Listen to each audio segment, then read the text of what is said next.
Next now to a win for Donald Trump, and the U.S. Supreme Court has lifted a ban on the use of an 18th century wartime law to pursue deportations of Venezuelan migrants. That decision by the conservative-dominated court comes mostly on technical grounds, with judges ruling migrants must still be given an opportunity to challenge their removal. We're going to talk more about this now with Kethevane Gorjestani, who joins me on the set. Kethevane, first of all, what exactly did the Supreme Court say about this case? Well, look, the Supreme Court ruled that the Trump administration can now resume its deportations of alleged Venezuelan gang members under the 1798 Alien Enemies Act. So that is in itself a victory for the Trump administration, and that's why you saw a lot of sort of triumphant social media posts by the Trump administration, including Donald Trump himself, who took to Truth Social to say that the Supreme Court had upheld the rule of law in our nation by allowing a president to be able to secure our borders, finishing with a great day for justice in America. But the reasoning of the court to reach that decision was not exactly how Donald Trump framed it. What the Supreme Court of the United States said was that these deportations could resume because of two reasons. First of all, that the challenge that was made was a class action, and they believe that this should be done on a case-by-case basis. So each individual person can challenge, but not as a class action. The second point and reasoning for lifting that ban is that the challenge was filed in the wrong venue in Washington, D.C., when they say it should have been filed where those people are being detained currently. In this case, that is Texas, so it should have been done in a federal court in Texas.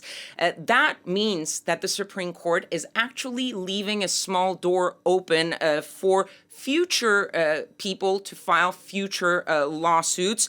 So this is really a partial victory for Donald Trump. They can resume those deportations, but the court, very importantly, has not really ruled on the merits of the case, which is, does the Alien Enemies Act apply to illegal immigrants, whether they are alleged criminal gang members or not, whether that constitutes what is the foreign government in the Alien Enemies Act wording, and whether that gang activity in the United States constitutes an invasion, which is what the Alien Enemies Act says. So Trump's touting this as a win. You called it, though, a partial victory for Trump. Why just a partial victory?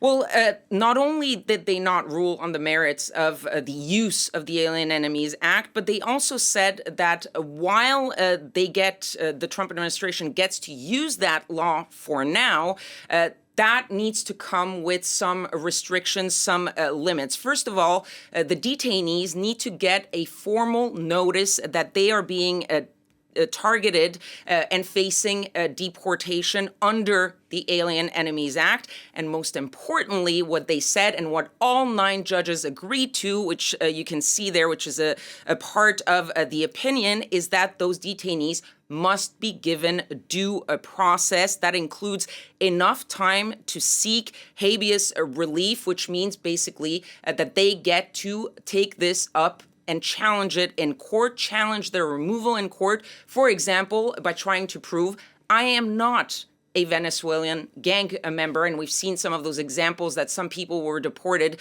simply because their tattoo looked a lot like the tattoo of a gang member. And that is why you had the American Civil Liberties Union calling this decision an important victory for their case. So both sides are really claiming this as a victory. And this decision also sort of strikes down one of the arguments of the Trump administration to remove those alleged Venezuelan gang members, which is that because they are illegal immigrants and hardened criminals and gang members, they do not get due process. The court says, yes, they do get due process. It also means that Donald Trump's idea of those swift deportations and getting rid of all these criminals very quickly is not going to happen, because due process means that each of these men that are being detained right now could potentially take it to a court and try to prove their case. And that will obviously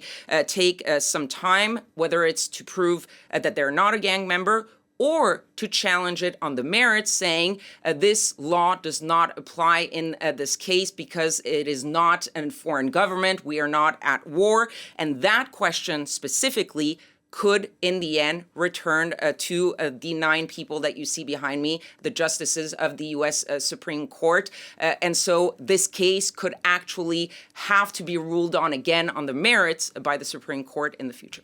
All right.